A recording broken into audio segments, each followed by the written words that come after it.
Witam na kanale Polacy w Ameryce Łacińskiej. Dzisiaj trochę więcej o Panamie, ale jest to skierowane głównie do osób, które chcą się przeprowadzić nie tylko do samej Panamy, ale generalnie do Ameryki Łacińskiej, ponieważ jak zna się schematy, które są tutaj w Panamie, my akurat znamy Panamę bardzo dobrze, bo jesteśmy już tutaj prawie 9 lat, to zna się mniej więcej 80% schematów z innych krajów w tym regionie. Akurat w przypadku Panamy zaczniemy może od takich trzech najważniejszych punktów. Jest to służba medyczna, która ma bardzo duże znaczenie, zwłaszcza dla emerytów. I oczywiście podstawowe rzeczy to są, jak tutaj zdobyć wizę, jaką wizę, jakie trzeba mieć wymagania i gdzie tutaj warto się osiedlać w Panamie. Dzisiaj zaczniemy od służby zdrowia. Jest tutaj państwowa i prywatna służba zdrowia. Obcokrajowcy mogą korzystać z obu i w obu muszą płacić. To, że przebywasz w kraju legalnie, absolutnie nie daje ci prawa do darmowego korzystania ze służby zdrowia. Tak jest może w Argentynie i Brazylii, ale nie w Panamie. Panamscy pracodawcy mają obowiązek płacić na fundusz socjalny dla swoich pracowników i wtedy oni nie muszą płacić za usługi medyczne w państwowych klinikach i szpitalach. Jak Panamczyk jest samozatrudniony i nie ma pracodawcy, to wtedy może sobie też opłacać państwowe ubezpieczenie, które jest bardzo niskie, ale w sumie nie ma obowiązku mieć żadnego ubezpieczenia i wtedy płaci za służbę zdrowia z własnej kieszeni. Tak w sumie wybiera bardzo dużo Panamczyków.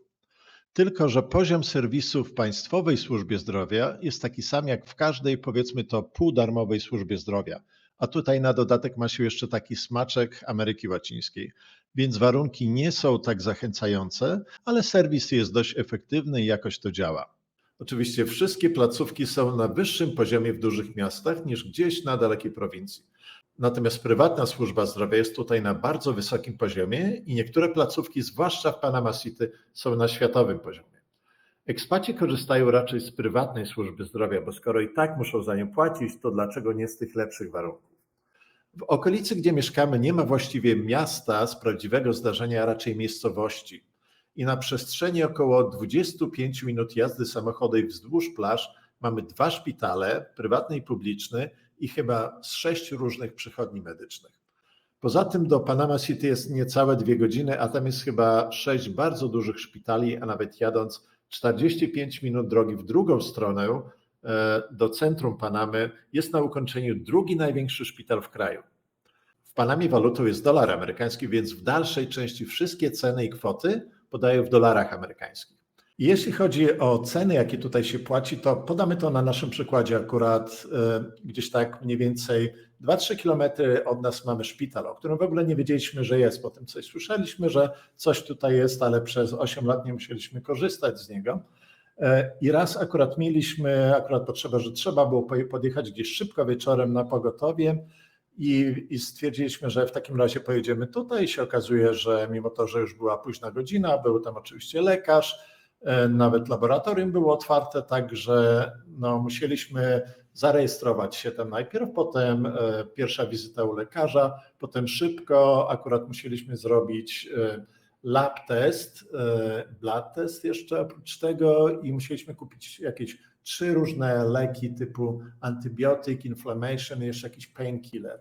Także potem jeszcze raz widzieliśmy się z lekarzem, także w sumie 2 wizyty były.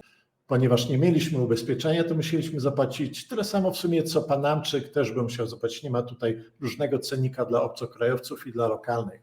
I ponieważ ubezpieczenia zdrowotne dla Panamczyków nie są obowiązkowe, to oni nie muszą nawet za bardzo kupować tego państwowego ubezpieczenia, które jest bardzo, bardzo tanie, ale nie mają takiego obowiązku, stąd też jak przychodzą, muszą płacić tyle samo co my, więc ile musieliśmy za to wszystko zapłacić, więc było tak, że $2 w ogóle za lekarza, za tą wizytę i trzeba było jeszcze za te wszystkie badania i wszystkie 3 różne leki $17.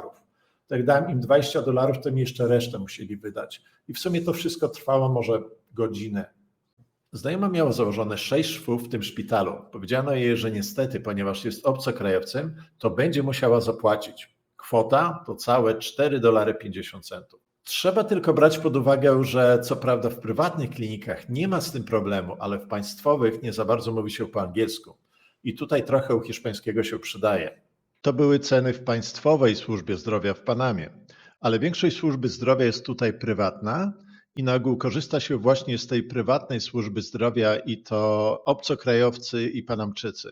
Warunki są dużo lepsze, ale i ceny są też dużo wyższe. Takie regularne i najczęstsze korzystanie ze służby zdrowia wygląda w następujący sposób. Co jakiś czas idziesz do laboratorium i pokazujesz, jakie testy chcesz mieć zrobione. Nie musisz mieć tutaj żadnego skierowania od lekarza, żadnej podkładki, po prostu mówisz, co chcesz mieć. Wyniki następnego dnia przysyłają ci na e-maila i tam masz napisane dokładnie, co jest w normie, a co nie. Jak chcesz, to idziesz do lekarza i ewentualnie on zasugeruje ci, jakie inne testy możesz zrobić. Lekarz wypisuje ci receptę na leki, ale bardziej po to, aby było jasne, kiedy i jak długo trzeba je brać. Nie po to, żeby kupić te leki. Bo jak ci się skończy lek, to idziesz do apteki po nowy i nikt tutaj nie wymaga żadnej recepty. I od razu dla sprostowania, ilość zgonów na skutek zażycia złego leku jest 0. O takim przypadku jeszcze tutaj nie słyszałem. Wróćmy do cen w prywatnej służbie zdrowia. Wizyta u lekarza rodzinnego to $15. Wizyta u specjalisty to już $60. USG kosztuje tutaj $150. Czyszczenie zębów to $60. W miejscowych klinikach 2 razy w tygodniu mają 25% zniżki i to nie dla emerytów, ale dla każdego. Także jak ktoś jest tutaj na budżecie, no to ma ewentualnie opcję, aby płacić dużo mniej. Miałem tutaj zrobioną operację na kolano w prywatnej klinice. Koszt takiej operacji, kiedy tego samego dnia wracasz do domu, to jest pomiędzy 2 a 3 tysiące dolarów. Ceny leków też są bardzo konkurencyjne. Oczywiście można kupić ten sam lek co w Stanach i w Kanadzie jest tej samej firmy za niewiele niższą cenę niż macie u siebie. Ale jest cała gama podobnych leków, tylko że z innych firm i kosztują one dużo mniej niż w Kanadzie czy Stanach. Nie ma tutaj całego skomplikowanego procesu zatwierdzania przez FDA, nie ma tutaj obowiązkowych ubezpieczeń zdrowotnych, więc ceny leków i usług medycznych są dużo niższe. A jakość usług medycznych? Nadmienię, że myśmy zupełnie wypisali się z Kanady, więc nasza sytuacja jest inna. Ale aby być obiektywnym, oprę się tutaj na opinii innych ekspatów, bo prawie wszyscy, jakich znamy, mają jeszcze jakieś połączenie do kraju, z którego wyjechali, więc mają opcję powrotu i skorzystania z usług w systemie, do którego się dokładali przez wiele lat. Powiem tak, obcokrajowcy, którzy tutaj są, mają na ogół kasę, więc spokojnie mogliby wrócić czy do Kanady, czy do Stanów, kiedykolwiek chcą, aby mieć swoją służbę zdrowia pokrytą. I jakoś wolą korzystać z tej tutejszej służby zdrowia. Są oczywiście wyjątki od tej reguły, ale generalnie po to, aby wracać do Stanów, aby płacić więcej, albo wracać do Kanady, aby czekać dłużej, to nie ma to za bardzo dla nich sensu. W miejscowych klinikach 2 razy w tygodniu mają 25% zniżkę.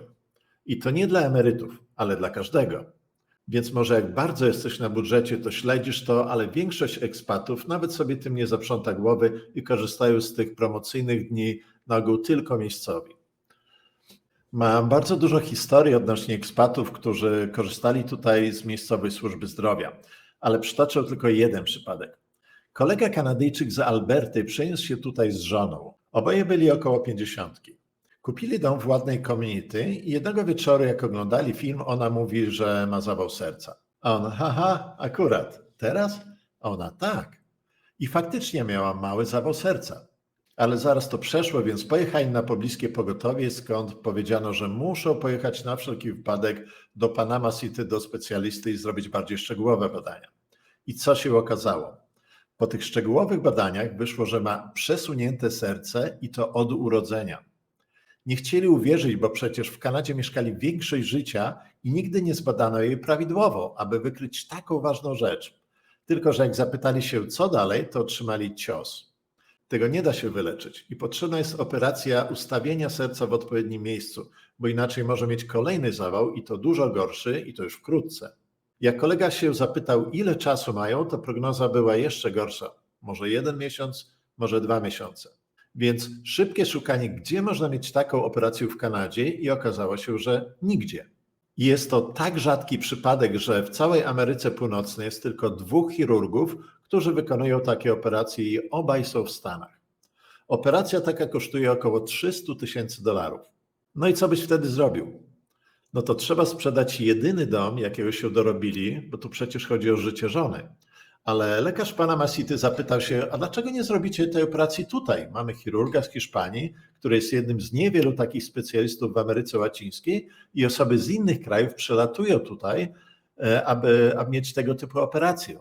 Trzeba dodać, że jest to tak rzadkie, że ten chirurg ma tylko mniej więcej 4 takie operacje rocznie. Było to duże zdziwienie, bo kolega nawet nie brał tego pod uwagę, że coś takiego mógł zrobić tutaj w Panamie. Tak więc żona miała operację na tym otwartym sercu już kilka dni później. Całkowity koszt to $30,000 razem z operacją, pobytem w szpitalu i całym późniejszym follow-up. Podkreślam, to było $30,000.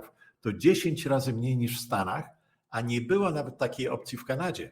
Kolega podkreślał, że dostali numer WhatsApp od tego chirurga, aby skontaktować się z nim w razie jakichś pytań, objawów i tak podobnie. Siedzą więc już później w domu i kolega zobaczył, że policzki żony mają podejrzanie czerwony kolor. On jej nigdy takiej w życiu nie widział. Więc dzwoni od razu do chirurga, a ten, że to dobry objaw, bo serce żony nigdy poprzednio nie pracowało na tyle poprawnie, aby prawidłowo dopompować krew do policzków. Minęło pół roku od operacji, a żona biega na plaży. Kolega mówił, że ostatni raz, kiedy widział ją biegającą, to jak miała 20 lat, kiedy jeszcze chodzili ze sobą. Od tamtej pory zawsze bardzo szybko się męczyła i już tylko mogła chodzić, bo nie była w stanie podbiec. Tu podkreślę, że jest dużo błędnych i przestarzałych stereotypów, że to dobre życie i ta dobra służba zdrowia jest tylko na zachodzie. Tutaj mógłbym dorzucić dużo innych przykładów, jak ekspaci byli nie zdziwieni, ale wprost zaskoczeni, jak łatwo mogą mieć tutaj dostęp do służby zdrowia i jak tanio to kosztuje. Zwłaszcza dla ekspatów z Kanady jest to duży szok, w pozytywnym tego słowa znaczeniu. Oczywiście jest tutaj i państwowa darmowa służba zdrowia, która jest na takim samym poziomie jak każda inna darmowa służba zdrowia. Ale co ważne, jest też prywatny sektor, który jest na wysokim poziomie i dzięki konkurencji ceny są bardzo przystępne. Kolejny punkt to ubezpieczenia medyczne. Typowy schemat jest taki, że tutaj na początku każdy wykupuje sobie ubezpieczenie zdrowotne. No bo jesteś w nowym kraju, czujesz się bardzo niepewnie, bo to inny język, nie wiesz za bardzo, jak się tutaj obracać, a jeszcze nie daj Boże, coś ci się ze zdrowiem stanie, to przynajmniej tego problemu nie chcesz tutaj na pewno mieć. Więc co? Obojętnie kto ci co powie, to i tak kupujesz ubezpieczenie. I tak robi każdy. I tak zrobiliśmy my, i tak zrobił chyba każdy, których znamy tutaj. Po czym zawsze, przynajmniej z tych kilkudziesięciu ekspatów, jakich tu znamy, zawsze tego ubezpieczenia nie przedłużają o kolejny rok. Po prostu po kilku miesiącach już czujesz się w nowym kraju dużo pewniej, spoko można się wszędzie dogadać, masz nowych znajomych i ten początkowy strach szybko przechodzi. Więc jak patrzysz, jakie są koszty wizyty u lekarza, u specjalisty i leków, to stwierdzasz, że dużo taniej wyjdzie ci płacić za wszystko z własnej kieszeni. Ja zawsze wychodziłem z założenia, że ubezpieczenia są nie po to, aby na tobie stracić, ale po to, aby na tobie zarobić. Tutaj wyszło na to, że po pierwszym roku każdy już tak myśli. I tutaj ważne jest zaznaczyć, że bardzo dobre jest to, że masz opcję, że nie jest nakaz ubezpieczenia, bo wtedy masz częściowo wolny rynek, więc i dużą konkurencję w służbie zdrowia, która powoduje, że ceny są na przystępnym poziomie. No ale są kraje i kraje, bo w Panamie masz obowiązek ubezpieczenia na samochód, ale na przykład w Paragwaju takiego obowiązku nie ma. Znowu w Ekwadorze obcokrajowcy muszą obowiązkowo kupić ubezpieczenie, a w Panamie nie. A już najbardziej idiotyczne jest to, że ostatnio na przykład w Hiszpanii wprowadzili obowiązek posiadania ubezpieczenia dla twojego psa. Zniżki dla emerytów. Kolejny ważny punkt.